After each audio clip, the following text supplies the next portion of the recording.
I have to tell you, I love football. I mean, I probably growing up as a kid, it was my second favorite game, right behind hockey. But over the years, I've spent much more time watching football.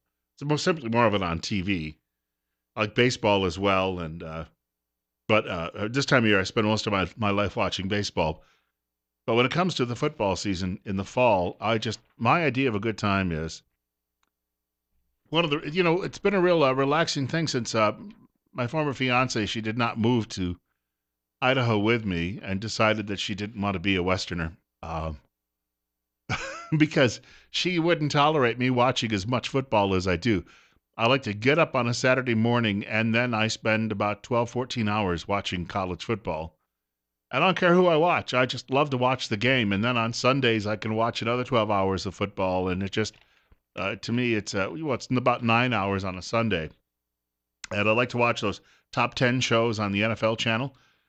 But I do find I love going to see a ball game at the stadium just because of the atmosphere. Now, it's easier at home, of course, because you've got your own refrigerator and you don't have a line at the bathroom. But you wouldn't have a line at the bathroom if people weren't if they didn't have a snootful while they were watching the game. And there's always some drunk who wants to fight people there or yell or vomit on people at a game. And finally, someone's taking matters into their own hands. The Idaho State Board of Education says most fans will no longer be allowed to purchase alcohol at college football games.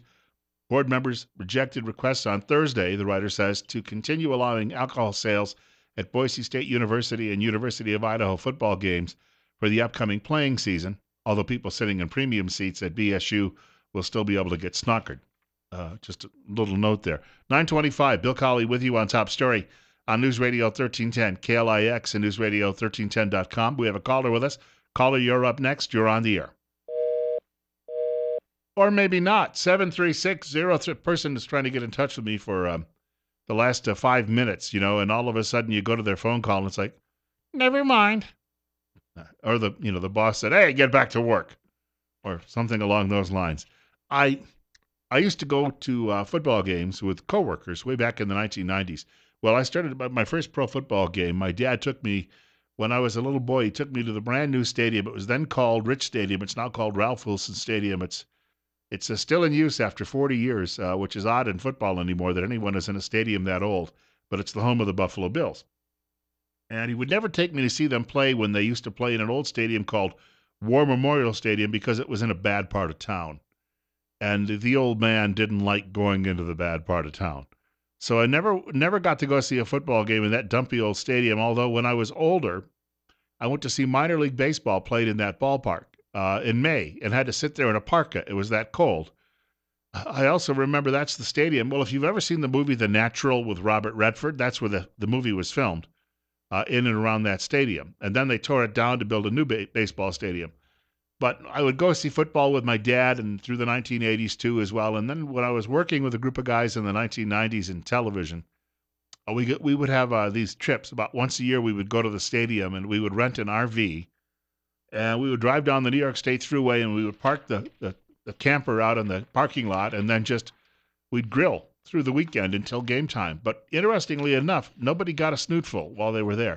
It was more fun just to sit around in lawn chairs outside grilling steak and eggs, having a little conversation about work and blowing off some steam and doing those things.